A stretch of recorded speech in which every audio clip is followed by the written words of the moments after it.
성경 말씀은 누가복음 5장 1절에서 11절 말씀입니다. 신약 성경 95페이지 누가복음 5장 1절에서 11절 말씀 같이 교독하도록 하겠습니다.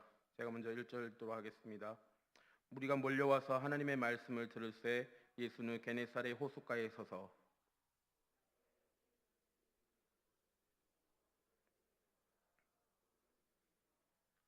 예수께서 한 배에 오르시니 그 배에 시몬의 배라 육지에서 조금 떼기를 청하시고 앉으사 배에서 무리를 가르치시더니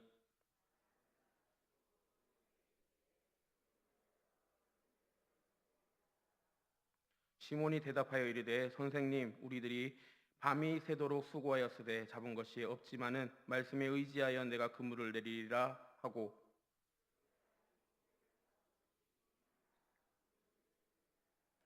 이에 다른 배에 있는 동무들에게 손짓하여 와서 도와달라 하니 그들이 와서 두 배의 체험에 잠기게 되었더라.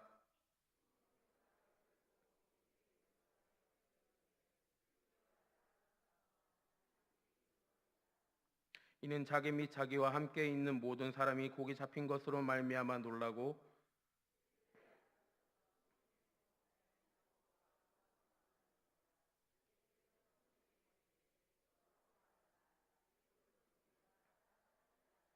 다 같이 읽겠습니다. 그들이 배들을 육지에 대고 모든 것을 버려두고 예수를 따르니라.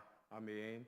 얼마 전에 극동 방송을 듣는 중에 영적 나태라는 말을 들은 적이 있습니다. 그 말이 무슨 말인가 하니까 하시는 말씀이 사람은 행함으로 짓는 것과 행하지 않는 것으로 짓는 것이 있다고 하는 것입니다.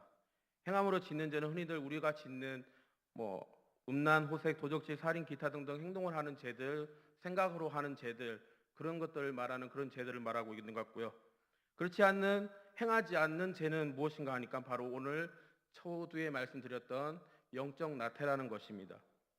이 말은 나는 교회는 다니고는 있지만 예배는 나오고는 있지만은 아무런 봉사도 하지 않고 최소한의 양심에 걸리지 않을 정도로 그런 신앙생활을 하는 것, 그저 주일 낮 예배만 드리고 왔다 갔다 하는 그런 신앙생활을 하는 것을 말하고 있는 것이라고 합니다. 마치 계시록에 나오는 라오디게아 교회처럼 차갑지도 않고 뜨겁지도 않고 미지근한 그런 신앙을 그런 것을 말하는 것이고요. 그리고 세상과 교회와 신앙의 양다리 걸쳐 있는 그런 신앙을 말하고 있다는 것을 말씀하고 있다는 것입니다. 오늘 그리스도의 제자라면이라는 제목을 가지고 말씀을 드리는데요. 이 그리스도의 제자가 된다는 것이 어떤 것을 말하는 것일까 하니까 바로 신앙의 본질로 우리가 나아가야 된다는 것입니다. 교회에서는 앞서 말한 그런 영적 나태함을 가진 성도님들이 많이 있다고 합니다. 그러나 하나님께서는 그리스도의 제자를 통해서 세상을 변화시키길 원하시고요. 그리스도의 제자는 스스로 제자가 되는 동시에 다른 사람을 제자로 만드는 사명을 하나님께서 우리들에게 주셨다는 것입니다. 그래서 우리들은 그 제자를 삼는 일에 노력을 기울여야 되고 저희 교회가 나서고 있는 파트너 전도십이라는 그런 슬로건을 내걸고 그렇게 나아가는 것이 바로 주님의 사명을 마땅히 감당해야 될 사명이라는 것입니다.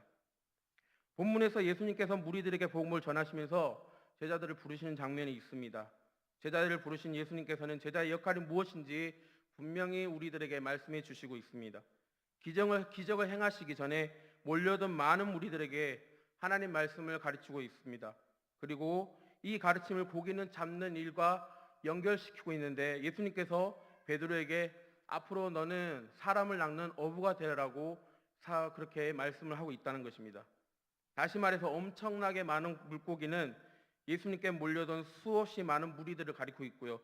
그리고 제자들이 앞으로 전하는 복음으로 구원하게 될 많은 무리들을 암시하고 있다는 것입니다. 본문의 말씀은 베드로의 소명에 관한 말씀으로 그리스도의 제자로서의 중요한 역할을 말하고 있다는 것입니다. 예수님께서 베드로에게 이적을 보이시기 전에 무리들에게 말씀을 전하십니다. 그때 사용된 강단은 바로 베드로의 배였다는 것입니다. 그리고 예수님께서 오랜 시간 동안에 배에서 복음을 전하시고요. 그러는 동안에 베드로는 무척 속이 상했을 것입니다. 그 전에 상황이 무슨 상황이냐 하니까 밤새도록 고기를 잡았는데 고기는 한 마리도 잡지 못했던 그런 상황 가운데서 예수님께서는 뜬금없이 베드로의 배를 무태에서 물리시고 거기에 서서 무리들에게 말씀을 전했다는 것입니다. 그런데 하필 그 베드로의 배뿐만 아니라 다른 배도 있었음에도 불구하고 베드로의 배를 굳이 사용했을 이유는 굳이 없었는데 예수님께서는 베드로의 배를 사용하셨다는 것입니다. 그 이유는 베드로에게 기적을 바로 체험해 줌으로써 그 기적을 통해서 소명을 받게 하시고 그 소명을 받음으로써 그리스도의 제자가 되기 위함이라는 것입니다. 그리고 제자가 되었을 때에 어떠한 삶을 살아야 하는지를 알려주기 위함이었다는 것입니다. 그러면 그리스도의 제자의 삶은 어떤 삶을 살아야 하는가? 그 첫 번째로 바로 순종하는 삶을 살아야 된다는 것입니다. 예수님께서는 말씀을 마치시고 베드로에게 말씀하십니다. 깊은 곳으로 가서 그물을 내리라고 그렇게 말씀하십니다. 베드로는 그때 예수님을 향해서 주님이라고 말씀하지 않았고요. 본문에 나와 있는 말씀처럼 선생님이라고 말씀하고 있습니다. 이러한 호칭은 예수님의 말씀을 가르치는 사람, 당시에 랍비, 말씀을 그냥 전하는 선생님, 그냥 존경의 의미 표로서 그렇게 표현하고 있는 그런 의미입니다. 그래서 베드로는 저분이 하나님의 아들이라는 것은 전혀 예상하지 못한 그런 고백이고 그냥 존경하는 선생님이라는 것입니다. 우리가 그 제자라는 그 그리스도의 제자가 된다는 것은 존경의 의미뿐만 아니라 그분의 말씀을 온전히 신뢰하고 그 말씀을 믿어서 제자는 그분의 말씀에 순종하는 삶을 살아야 된다는 것입니다. 5절에서 밤새도록 고생을 하고 수고했던 그 베드로에게 그물을 내려고 하니까 허탈한 마음 가운데 그물을 씻는 가운데 예수님께서 그물을 내려고 하십니다. 제자라면 그 말씀에 순종해야 하는데 베드로는 이 말씀에 순종하기 쉽지 않은 상황들이 너무나 많았다는 것입니다. 이미 밤새도록 고생이란 고생은 다 하고 몸과 마음은 지쳐서 그냥 그물을 정리하고 있는 상황에 이제 오늘은 그냥 조업을 끝내야 되겠다 하는 접는 상황 가운데 있었음에도 불구하고 베드로가 예수님의 말씀에 순종하지 못하는 상황, 그 상황 말고도 여러 가지 상황이 있었는데 그 첫째가 바로 고기 잡이하는 그런 시간대가 아니었다는 것입니다. 둘째는 깊은 곳에서는 고기가 잡는 장소가 아닌 것이고요. 셋째는 이미 씻은 그물을 다시 내리는 것은 육체적으로 이미 피곤한 이유고요. 넷째, 직업상으로 이미 베드로는 노련한 어부였는데 물 위에서 어디에 그 물 밑에 고기가 어디에 많이 있으며 뻔히 알고 있는 베드로가 밤새도록 고기를 잡는 가운데 있었음에도 불구하고 고기를 한 마리를 못 잡았는데 목수의 아들이 그물을 내리라고 하니까 말이 안 되는 그런 상황 가운데서 속으로는 그냥 그런 순종의 그런 마음을 납득할 수 없는 그런 상황들이 그런 많은 종류들이 있었다는 것입니다. 그러나 자신의 경력과 경험과 이성적 판단을 모두 버리고 베드로는 예수님의 말씀에 순종하였다는 것입니다. 그 결과 그물이 찢어질 정도로 그리고 배가 가라앉을 정도로 많은 어획량을 주님께서 주셨다는 것입니다. 공무원 시험을 준비하는 학원에 일하는 친구의 대화를 나눈 적이 있었습니다. 근데 그 공무원 그 학원에서 일하는 친구가 하는 말이 그 가르치는 학생이 매일같이 점수도 잘 나오고 공무원 시험에서 무려 7급 공무원, 9급 공무원 둘 다 필기고사를 합격한 상태에서 이제 면접만 보는 단계에 있었는데 그만 둘 다 떨어졌다는 것입니다. 이게 뭐 때문에 떨어졌는가 확인하니까 바로 면접에서 상 이렇게 모든 조항 가운데 상, 중, 상 이렇게 받았다고 합니다. 보통 저희들이 생각하면은 상을 받았다라면은 면접 잘 봤을 거니 이렇게 생각되는데 공무원의 세계는 그렇지 않다는 것입니다. 공무원의 그 세계는 상하 관계이며 위에서 명령을 하면은 그 명령을 따라야 되는 것이며 상을 받는다는 것은 자아가 너무 강하고 그렇기 때문에 탈락의 요인이 된다는 것을 깨닫게 되었습니다. 철학자 파스칼은 우리에게 말하고 있습니다. 믿음은 이성을 십자가에 못 박는 것이라고 말하고 있습니다. 이렇게 베드로는 예수님이 그리스도임을 알기도 전에 자신의 상황을 생각하지 않고 예수님의 말씀에 순종을 했습니다. 우리는 이 베드로의 순종을 본받아야 합니다. 비록 그리스도의 명령이 우리의 상황과 맞지 않거나 우리의 뜻에 상반되는 것이 있을지라도 그 명령에 즉각 순종해야 한다는 것입니다. 만일 우리의 모든 일상생활 하는 가운데 예수님의 말씀에 의지하여라는 그런 좌우명을 가지고 있다면 우리의 삶은 지금보다 많이 바뀌게 될 것입니다. 성공과 실패는 그리스도에 의하여 우리에게 가장 유익한 것으로 조정될 것입니다. 그리스도의 제자라면 비록 우리가 예수님의 말씀에 순종하였어도 그 그물에 아무것도 잡히지 않았을지라도 그렇지만은 순종을 해야 된다는 것입니다. 어떻게 해요? 사드락과 메삭과 아베노고처럼 그럼에도 불구하고 주님께서 살려주시지 않을지라도 풀무불에 들어갈지라도 나는 금신상 앞에 절할 수 없다. 왕의 주는 진상이 왕의 주는 그 진미를 먹을 수 없다는 그 신앙을 지켜야 한다는 것입니다. 그런가 하면 두 번째로 그리스도의 제자는 무엇인가 하니까 삶은 어떤 거라 하니까 바로 회개하는 삶이라는 것입니다. 굉장한 의행량에 대해서 여러분들은 어떻게 생각하십니까? 예수님께서는 배를 빌렸기에 그에 대한 보상으로 생각하십니까? 아니면 베드로가 순종함으로 이런 행위에 대해서 예수님께서 네가 내 말에 순종했으니까 이제 그물이 찢어질 정도로 많은 양의 고기를 잡혔을 거라고는 그런 보상물이라고 생각하십니까? 우리가 보아야 할 것은 굉장한 오행량의 일에 초점을 맞추는 것이 아니라 기적을 체험한 베드로의 반응을 보아야 한다는 것입니다. 베드로는 반응 그 기적을 통해서 두 가지 그 사실을 깨닫게 되었습니다. 첫 번째 이 기적을 통해서 이 기적을 행할 수 있으신 분은 보통 사람이 아니라 오직 하나님 아들밖에 없다.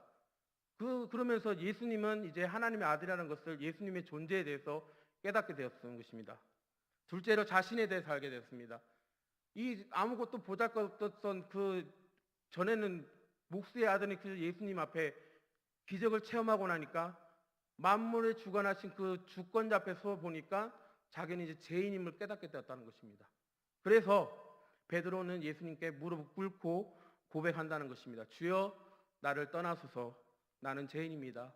나는 당신 앞에 설 수 없는 그런 죄인입니다. 라고 고백을 한다는 것입니다. 조금 전까지 그렇게 귀찮게 했던 그런 예수님이 주권자이심을 깨닫게 되는 순간 베드로는 손수라치게 떨리는 그런 심정으로 죄인의 고백을 하게 되었다는 것입니다. 그런데 예수님께서는 이 땅에 오신 목적이 우리를 무엇이라고 생각하십니까? 죄인들을 위해서 오셨습니다. 죄를 고백하지 않는 자는 즉 예수님과 아무 상관이 없다는 것입니다. 이 죄를 고백하지 않는 자는 예수님과 교제할 수도 없고요. 죄를 고백하지 않는 자는 예수님과 유할 수도 없고요. 죄를 고백하지 않는 자는 예수님 우리 마음에 들어올 수조차 없다는 것입니다. 예수님께서는 죄인들을 위해서 오셨고요. 가난한 자를 위해서 오셨고요. 가부를 위해서 오셨고요. 헐벗고 헐벗은 자들을 위해서 오셨습니다. 우리는 그 죄인의 고백을 함으로써 예수님과 함께하는 삶을 살아야 된다는 것입니다. 에녹은 무드셀라를 낳고 하나님과 동행하는 삶을 살았고 노아 역시 그 당대의 의인이라고 인정을 받았던 사람입니다. 그들이 그 의인으로 인정을 받았고 그리고 하나님과 동행할 수 있었던 삶을 살았던 이유가 진정한 회개가 있었다는 것입니다. 말로서 그냥 회개한 것이 아니라 정말 삶으로 바뀌어지는 그런 회개의 삶을 살았다는 것입니다. 주님께서는 죄인들과 늘 함께 하셨습니다. 우리가 죄를 고백하고 주님이 말씀하시는 삶을 살아가려고 하면 주님께서도 에녹과 노아처럼 우리들과 동행하신다는 것입니다. 죄인들과 식탁 교제를 하신 주님, 죄인들의 유하셨던 주님, 이 모든 것들이 자신의 죄를 고백함으로 시인함으로써 이루어졌던 그런 것들입니다. 그러면서 주님과 교제하는 삶을 살았다는 것입니다. 마지막으로 그리스도의 제자의 삶을 산다는 그 바로 세 번째는 감사하는 삶을 살아야 한다는 것입니다. 베드로는 자신이 죄인임을 고백했습니다. 그런데 그 죄인임에도 불구하고 예수님께서는 그 베드로를 제자로 콜링하셨습니다. 예수님 앞에서 벌벌 떨고 있는 가운데에 주님께서는 베드로를 보면서 두려워하지 말라. 내가 이제 이후로는 사람을 낚는 어부가 되게 하리라고 예수님께서 제자로 부르셨다는 것입니다. 베드로에게 이 사명을 주시기 위해서 많은 사람들에게 말씀을 전하시고 그 피곤한 베드로를 귀찮게 하면서까지 물고기 그 자기 배를 무태에서 떼어내라고 하시고요. 심지어 자기 그물을 정리까지 다 하는 가운데 있었음에도 불구하고 깊은 곳에 그물을 내리라고 하시고요. 이 모든 것들 사건들이 바로 베드로에게 제자를 부르시기 위한 예수님의 계획이었다는 것입니다. 왜 예수님께서 베드로에게 사람을 낚는 어부라고 되라고 말씀하셨는가요? 예수님께서는 인간을 죄악의 물에 빠진 가련한 존재로 보셨기 때문입니다. 구약에서는 물은 여러 의미로 사용되지만은 여기서는 하나님의 영적인 원수를 상징하고 있다는 것입니다. 즉 사단의 세력을 말하고 있습니다. 사단의 지배하에 있는 한 무엇으로도 행복할 수 없습니다. 그리고 인간은 물고기처럼 물속에서 살도록 지음받지 않았습니다. 인간은 하나님의 형상대로 지음받았습니다. 바로 이것이 바로 삶의 본질입니다. 하지만 인간은 이것을 모른 채 물이 인간에게 복된 삶을 주는 환경이라고 착각하고 있다는 것입니다. 그래서 주님께서는 물에서 나오라고 하는데 인간은 물에 있는 생활이 좋아서 물에 나오지 않으려고 발버둥 치고 있다는 것입니다. 왜냐하면 사단에게 속고 있고요. 속은 줄도 모르고 있기 때문입니다. 그래서 고기를 낚듯이 복음의 그물을 인간에게 던짐으로써 사단의 지배하에서 건져내라는 그런 베드로에게 그런 사명을 주셨던 것, 너는 이제 사람을 낚는 어부가 되리라 하는 그 말씀이 이런 의미가 담겨져 있다는 것입니다. 베드로에게 이 사역은 꿈만 같은 일이었습니다. 베드로가 죄인임에도 불구하고 주님께서는 베드로를 사람을 낚는 어부로 만들어 주신다고 하셨습니다. 그들은 그리스도를 계속 모시기 위해 그들의 생업을 버렸습니다. 우리도 베드로처럼 죄인을 불러주신 것에 바로 감사해야 한다는 것입니다. 그리고 주님의 주신 사명을 잘 감당해야 합니다. 만약 주님께서 부르시지 않았더라면 아직까지 세상의 물에서 죽어가고 있을 것입니다. 그래서 베드로는 죄인임에도 불구하고 주님의 부르심에 대해 감사하며 그런 그리스도의 제자가 되었습니다. 몇 년 전에 읽은 책 가운데 밥쇼그린 제럴드 로빈스라는 그 작가가 쓴 강아지 성도 고양이 신자라는 책을 읽은 적이 있었습니다. 이번 설교를 준비하면서 그 책에 다시 한번 눈길에 가게 되어서 다시 한번 보게 되었습니다. 저자는 성도의 유형을 강아지와 고양이에 비유해서 해학적으로 풀어놓았던 그런 책입니다. 아주 적절하게 표현하고 있고요. 정말 재밌게 표현하고 있습니다. 저자가 말하기를 개는 주인을 향하여서 이렇게 말한다고 합니다. 당신이 나를 이렇게 귀여워해주고 먹여주고 보살펴주고 사랑해주는 것을 보니까 당신은 분명히 하나님이 분명합니다라고 고백을 하고 있고요. 반면에 고양이는 어떻게 고백하는가 하니까 당신이 나를 이렇게 귀여워해주고 먹여주고 보살펴주고 사랑해주는 것을 보니 내가 하나님인 것이 분명합니다라고 고백합니다. 이 강아지 성도는 주인이신 하나님에게 순종하기를 배우는 삶을 살고 있고요. 그와 반면에 고양이 신자는 하나님마저 주인인 자기를 따르기를 바란다는 것입니다. 너무나 앞에 똑같은 고백이 나옵니다. 자기를 사랑해주고 먹여주고 보살펴주고 밥도 주고 똥도 치워주고 그런 똑같은 고백 가운데 마지막에는 강아지는 이분이 바로 하나님입니다 라고 말하고 있고요. 고양이는 내가 하나님이다라고 고백을 하고 반대입니다. 반대.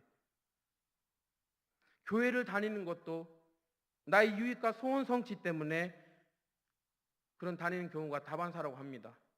즉 내가 무엇인가 손익계산하고 투자 가치가 있고 그리고 내가 조금이라도 손해가 된다 싶으면은 즉각 발을 빼는 그런 고양이 신자들이 너무나 많다는 것입니다. 고양이처럼 주는 사료만 먹고 우아하고 고상하게 앉아 품위 있게 주인의 삶을 관찰하는 삶을 사는 것처럼 예배를 드리는 것이 아니라 예배의 자리에 나와서 그런 구경하는 삶을 살고 있다는 것입니다. 힘들고 희생하고 손해보고 봉사하고 남 주고 허리 구부리고 하는 일을 질색을 하고 싫어한다는 것입니다. 그런 일을 시키기라 하면은 주인을 노려보거나 심지어 발톱을 드러내면서 주인을 핥히기까지 합니다. 심지어 하나님께 드리는 기도마저 철저한 자기중심적으로 드린다는 것입니다. 기도 내용을 살펴보면은 이것도 주시고 저것도 주시고 이것도 해주시고 우리 아들 이렇게 해주시고 내 직장 승진하게 해주시고 뭐 하게 해주시고 이렇게 해주세요 이런 그런 기도들 뿐이란 것입니다. 주님은 그저 나의 소원만 나의 필요만 채워주는 게 위해서 존재하는 분이 아니시라는 것입니다. 초능력자도 아니시고요. 요술방망이 도깨비 방망이처럼 금나라 뚝딱 은나라 뚝딱 그런 하나님이 아니라는 것입니다. 하나님의 뜻 혹은 하나님의 마음은 안중에도 없는 그런 고양이 신자라는 것입니다. 그저 고양이처럼 나만 받아달라고 나만 바라봐 주세요 주님. 내가 안 다치게 나만 바라봐 주세요. 그렇게 말하고 하고 있다는 것입니다. 나를 위해 주인은 필요한 만큼 존재해 주면 된다라는 것을 그렇게 고백을 한 것입니다. 주님과의 친밀한 그리고 관계 그리고 교제 그분을 알아가면 남의 이야기라는 것입니다. 그저 어떻게 하든 내 배만 채우면 그만이라는 식입니다. 그러다가 내 마음에 들지 않으면 주인을 공격합니다. 그리고 심지어 집을 나가서 주인을 바꾸기도 합니다. 그러나 강아지 성도는 어떻습니까? 철저히 주인 중심이라는 것입니다. 주인이 야단을 쳐도, 가끔 외출을 해서 몇 박 며칠 놀러 가도 먹을 것을 주지 않더라도, 박대를 하고 거절해도, 주인을 섬기다 손해를 보더라도 오직 누구밖에 없어요? 주인밖에 없습니다. 그렇게 했을지라도 주인이 집에 돌아왔을 때는 꼬리를 치면서 반기는 그런 강아지라는 것입니다. 주인과의 사이에서 손익계산은 없습니다. 그저 까닭없는 사랑과 충성과 순종뿐이라는 것입니다. 어떤 경우에도 주인을 공격하지 않는다는 것입니다. 그러다가 주인이 위기의 순간에 닥치게 되면 주인을 위해서 목숨을 바칩니다. 행여 주인에게 버림받았더라도 수백 리길을 건너와서 다시 주인에게 찾아오는 것이 바로 강아지 성도 그런 성도라는 것입니다. 한국교회는 정말 빠른 시간에 엄청난 부흥을 이루어냈습니다. 그러나 고양이 신자만 양성해낸 것이 아닌가 싶습니다. 아니, 고양이를 훈련시켜서 강아지 흉내를 내는 그런 것에 특화된 스킬을 가르쳐주는 그런 한국 교회가 아닌가 싶었습니다. 테크닉만 가르쳤고, 말씀을 어떻게 하면 잘 외우는 그 스킬만 가르쳤고, 말씀에 그냥 지식으로만 아는 그런 스킬들만 가르쳤는, 정말 마음의 신비에 세우는 새기는 그런 말씀으로 가르치는 것이 아니라 정말 주님의 제자들의 삶으로 살아가는 그런 강아지 같은 성도를 키우는 것이 아니라 고양이를 강아지처럼 살도록 훈련시켰다는 것입니다. 그래서 겉은 강아지 성도처럼 살아가고 있는 교인들이 너무나 많다는 것입니다. 그리고 그런 성도들이 자기네들이 나는 주님의 제자입니다, 자화자찬하고 그렇게 떠들고 다니고 있다는 것입니다. 그래서 그런 사람들이 밖에 나가서 행동은 올바르지 않으니까 지금 이런 기독교가 지탄의 대상이 되고 있습니다. 그래서 진짜 강아지 성도는 교회에서 몇 안 되는 존재 안에 있지만은 주님께서는 그 몇 안 되는 진짜 강아지 성도 때문에 이 교회를 정말 사랑하시고 이 교회에 긍휼을 베풀어 주시고 이 교회를 정말 품어감으로써 몇 안 되는 강아지 성도들을 사용하셔서 세상을 변화시키시고 개혁시키시길 원하신다는 것입니다. 그것이 바로 그리스도의 제자의 삶이라는 것입니다. 오늘 말씀 제목을 다시 생각해 보시길 바랍니다. 그리스도의 제자라면 첫 번째 베드로처럼 말씀에 순종하는 삶을 살아야 된다는 것입니다. 순종이 제사보다 낫다는 말씀 누구나 다 알고 있는 말씀입니다. 말씀을 듣는 순간 우리는 순종의 자세가 필요합니다. 그럼 이 천지 만물을 창조하시고 주관하시는 하나님께서 우리가 손익계산 하나 따질 필요 없이 주님께서 모든 것을 상황에 맞춰서 조정해 주셔서 우리에게 합당하게 선한 것으로 채워주실 줄 믿습니다. 둘째, 회개하는 삶입니다. 우리는 주님께 죄의 고백을 해야 합니다.